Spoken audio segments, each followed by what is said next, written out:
मोक्षमार्गस्य नेतारं भेत्तारं कर्मभूभृतां ज्ञातारं विश्वतत्त्वानां वन्दे तद्गुणलब्धये।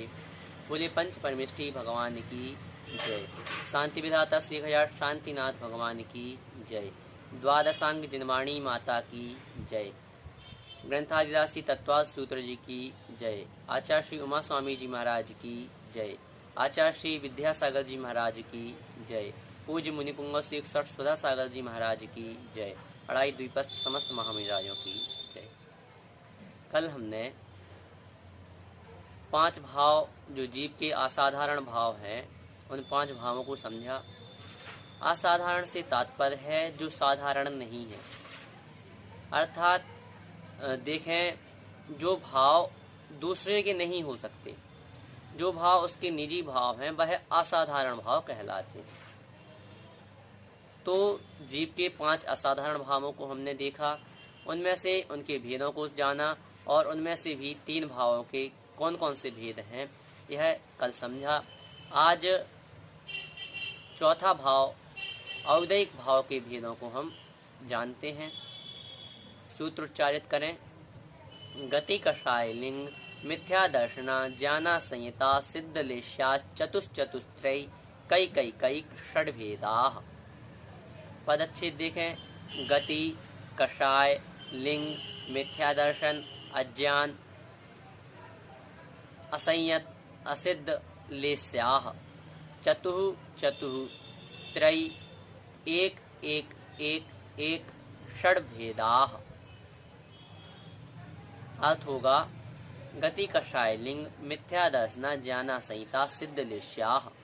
गति, कषाय, लिंग, मिथ्या दर्शन, अज्ञान, असंयत, असिद्ध और लेस्या, इनके क्रमशः चतुस्त्रय कई कई कई षड्भेदाः।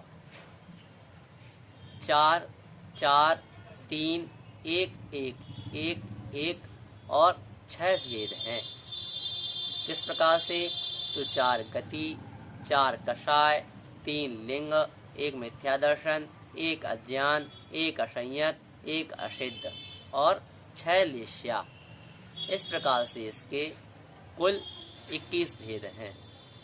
इस प्रकार से इसका अर्थ होगा।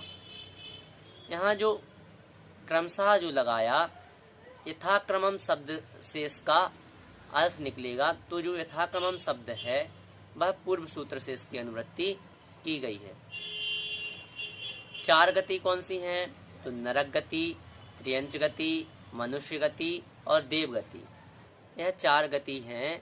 यह औदैहिक क्यों हैं? तो आयु नाम कर्म के उदय से जो गति हमें प्राप्त होती है वह गति है, और उदय से प्राप्त होने के कारण इसे औदैहिक कहते हैं। इन चारों में औदैहिक साथ में लगेगा।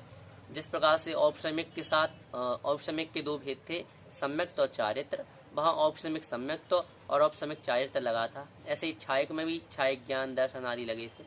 इसी प्रकार से यहाँ पर भी औदैहिक नरक गति, औदैहिक मनुष्य गति, औदैहिक त्रियंच गति, औदैहिक देव गति, इस प्रकार से औदैहिक शब्द यहाँ लगेगा। अगला जो है कषाय। कषाय भी 4 हैं। क्रोध, मान, माया, लोभ। इसकी परिभाषा जो बनती है, जो आत्मा को क्रश करता है अथवा कसता है उसे कषाय कहते हैं। और इनके उदय में होने के कारण इन्हें औदैहिक कहा जाता है। इसके साथ ही औदैहिक अर्थात इन चारों कषायों के साथ औदैहिक शब्द जोड़ा जाएगा। अगला है लिंग। लिंग 3, पुल्लिंग, स्त्रीलिंग, नपुंसकलिंग। इनकी परिभाषा होगी वेद कर्म के उदय से जो अवस्था प्राप्त होती है उसे लिंग कहते हैं। यह भी उदय से होते हैं, इसलिए इन्हें भी औदैहिक कहा जाता है। इनके साथ भी औदैहिक शब्द लगेगा। मिथ्या दर्शन एक ही होता है। मिथ्या दर्शन की परिभाषा होगी मिथ्या दर्शन कर्म के उदय से जो अश्रद्धान रूप परिणाम होता है उसे मिथ्या दर्शन कहते हैं।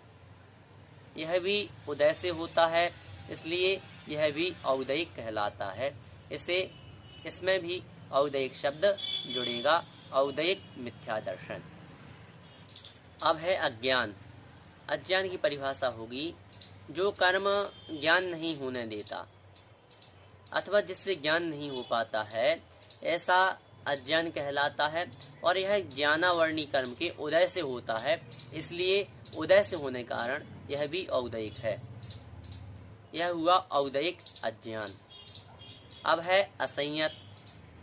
इसकी परिभाषा होगी चारित्र मोहनीय कर्म के उदय होने से जो परिणाम बनते हैं अथवा जो असंयम रूप परिणाम बनते हैं उसे असंयत कहते हैं, और उदय से होने के कारण इसे औदयिक कहा जाता है। यह हुआ औदयिक असंयत। अब अगला है असिद्ध। यह जो भाव है यह कर्मोदय सामान्य की अपेक्षा से होता है, अर्थात इसमें किसी कर्म की अपेक्षा नहीं लगती है। जब तक सिद्ध नहीं है तब तक प्रत्येक जीव असिद्ध है। इस प्रकार से इसका सामान्य अर्थ ग्रहण करना चाहिए, अर्थात सिद्धावस्था का अभाव होने से असिद्ध अवस्था बनती है। अंतिम है लेस्या। इसकी परिभाषा होगी कषाय से अनुरंजित परिणामों को लेस्या कहते हैं, और यह लेस्या जब उदय में रहती है उसे औदयिक कहा जाता है। प्रत्येक जीव के एक लेस्या उदय में रहती है। इन लेस्याओं के 6 भेद हैं: कृष्ण, नील, कापोत, पीत, पद्म और शुक्ल। इस प्रकार से यह लेस्याओं के भेद हुए। हमने 21 भावों को समझा। अगले सूत्र में आचार्य भगवंत पारिणामिक भावों के 3 भेद को बता रहे हैं। सूत्र उच्चारित करें। जीव भव्या भव्यत्वानि च। पदच्छेद होगा जीवत्व, जीव भव्य अभव्यत्वानि च। अर्थ देखें, जीव भव्या भव्यत्वानि। यहाँ त्वा शब्द तीनों जो जीव भव्य और अभव्य हैं इन तीनों के साथ त्वा शब्द जुड़ेगा। जीवत्व, भव्यत्व और अभव्यत्व। चा का अर्थ होता है और। संपूर्ण अर्थ होगा जीवत्व, भव्यत्व और अभव्यत्व। यह 3 पारिणामिक भाव होते हैं। सबसे पहला है जीवत्व। इसकी परिभाषा होगी जिसमें ज्ञान दर्शन चेतना पाई जाती है, ऐसे चेतन स्वभाव को जीवत्वपना कहते हैं। भव्यत्व किसे कहते हैं? तो जिसमें रत्नत्रय जो 3 गुण होते हैं, सम्यक दर्शन, सम्यक ज्ञान और सम्यक चारित्र, इन 3 गुणों को धारण करने की योग्यता होती है, उसे भव्यत्व गुण कहते हैं। अभव्यत्व जिसमें इन 3 गुणों को अर्थात सम्यक दर्शन आदि 3 रत्नत्रयों को धारण करने की योग्यता नहीं होती है, उसे अभव्यत्व कहा जाता है। इस प्रकार से यह 3 भाव भी हमने समझे। पारिणामिक भाव के जो 3 भेद हैं इन्हें भी हमने जाना। इन 5 भावों को गुणस्थान की अपेक्षा से समझते हैं। इनमें जो पहला भाव है वह है औपशमिक भाव। यह चौथे गुणस्थान से 11वें गुणस्थान तक होता है। दूसरा है छायक। यह चौथे गुणस्थान से 14वें गुणस्थान तक तथा सिद्ध भगवान के भी होता है। तीसरा है छायोपशमिक। यह प्रथम गुणस्थान से 12वें गुणस्थान तक होता है। फिर है औदयिक। यह प्रथम गुणस्थान से 14वें गुणस्थान तक होता है। अंतिम है पारिणामिक। यह प्रथम गुणस्थान से लेकर 14वें गुणस्थान तक तथा सिद्ध भगवान के भी होता है। इस प्रकार से गुणस्थान की अपेक्षा से भी इन 5 भावों को हमने समझा। अगले सूत्र में आचार्य भगवान जीव का लक्षण बता रहे हैं। सूत्र उच्चारित करें। उपयोगो लक्षणम। पदच्छेद होगा उपयोगः लक्षणम, अर्थात उपयोग लक्षण है। किसका? तो जीव का, अथवा जीव का लक्षण उपयोग है। इस प्रकार से इसका संपूर्ण अर्थ होगा उपयोग किसे कहते हैं? तो जिस परिणाम से जीव जानता अथवा देखता है उसे उपयोग कहते हैं।